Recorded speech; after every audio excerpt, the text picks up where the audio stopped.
पुन्हा पुन्हा नीटच्या परीक्षेत जे गोंधळ होत आहेत ते एकदा कायमचे संपवणं आवश्यक आहे। वळूयात पुढच्या बातमीकडे। नाशिकमध्ये एका कुटुंबानं मुलीच्या लग्नात एक वेगळा आणि देशहिताचा निर्णय घेतला। पंतप्रधान नरेंद्र मोदी यांनी 2 दिवसांपूर्वी नागरिकांना सोनं खरेदी टाळण्याचं आवाहन केलं होतं। देशाचा आयात खर्च कमी करण्यासाठी आणि अर्थव्यवस्थेला हातभार लावण्यासाठी केलेल्या या आवाहनाला प्रतिसाद देत नाशिकच्या फड कुटुंबियांनी आपल्या मुलीच्या लग्नात नवीन सोनं खरेदी न करण्याचा निर्णय घेतला।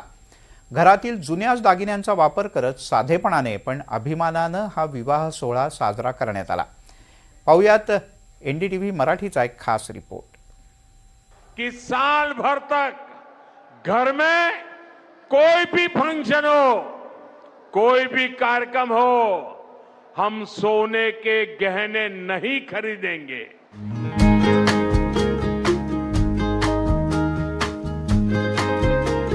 पुढचं 1 वर्ष लग्न सराईत सोनं खरेदी करू नका असं आवाहन मोदींनी 2 दिवसांपूर्वी देशवासियांना केलं।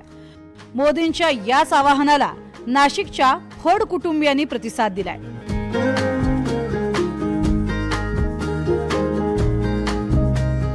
नाशिक शहरातील कामटवाडे परिसरात राहणाऱ्या राजेंद्र फड यांच्या घरी सध्या लगीन घाई आहे। राजेंद्र फड यांची कन्या प्रतिमा फड हिचं 14 मे रोजी सौरभ बोडके यांच्यासोबत विवाह पार पडणार आहे। घरात मांडव उभारण्यात आलाय, बांगड्या भरण्याचा कार्यक्रम सुरू आहे आणि पाहुण्यांची लगबगही वाढली आहे। पण या लग्नाची चर्चा फक्त आनंदामुळे नाही तर एका वेगळ्या निर्णयामुळे देखील आहे। जे आमच्याकडे थोडंसं सोनं होतं त्याचं मान सन्मान होईल एवढं आम्ही सोनं घेतलं, म्हणजे आहे तेच वापरतोय। आणि जे काही वाहनं आम्ही उद्या पेट्रोल डिझेलचे वापरणार होतो तर ते आमच्या मित्रमंडळींमध्ये ज्यांचे इलेक्ट्रिक व्हेकल जेवढ्या होत्या त्या आम्ही मागून घेतल्यात आणि कमीत कमी इंधनाचे वाहनं वापरून इलेक्ट्रिक वाहनं आम्ही वापरणार आहोत। आणि जे सोनं घ्यायचे ते सोनं येत्या पुढील काळामध्ये जे काही संकट आलेलं आहे, आजचं जे काही आव्हान आहे ते आव्हान पुढं कमी झाल्यानंतर किंवा त्यांनी परत आपल्याला आव्हान केल्यानंतर आम्ही सोनं घ्यायचा विचार केलेला आहे।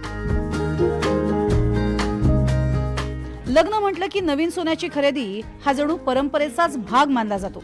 मात्र फड कुटुंबानं यावेळेला नवीन सोनं खरेदी न करता घरातीलच जुन्या दागिन्यांचा वापर करण्याचा निर्णय घेतलाय। मोदींच्या या आवाहनानं प्रेरित होऊन फड कुटुंबानं हा निर्णय घेतलाय। घरातील महिलांनीही आनंदानं याला पाठिंबा दिलाय। विशेष म्हणजे वरपक्षानंही या निर्णयाचं स्वागत करत त्याला पाठिंबा दिलाय।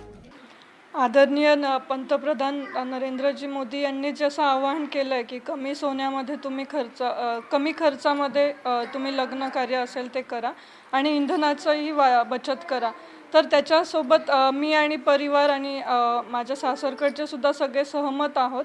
आणि येत्या पुढील काळात ज्या वेळेला ही सगळी टंचाई आपली दूर होईल त्यावेळेला आपण ते घेऊ असं सगळ्यांचं ठरलंय आणि आम्ही सगळे सपोर्ट करतोय। तो निर्णय जो आहे तो खूपच चांगला आहे, म्हणजे आपल्या भारताच्या दृष्टीने, भारताच्या आर्थिक व्यवस्थेच्या दृष्टीने तो निर्णय खूप म्हणजे आम्हाला पण म्हणजे योग्य वाटला आणि तो सगळ्यांनीच त्याचा अवलंब करावा असं वाटतं आम्हाला।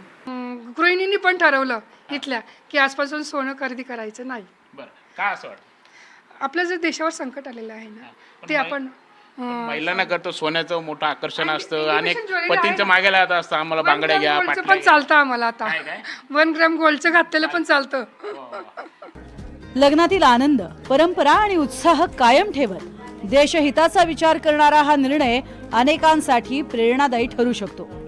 सोन्याच्या वाढत्या आयातीमुळे देशावर आर्थिक ताण येत असताना नागरिकांनी ही जबाबदारी स्वीकारावी हाच संदेश फड कुटुंबानं आपल्या कृतीतून दिलाय।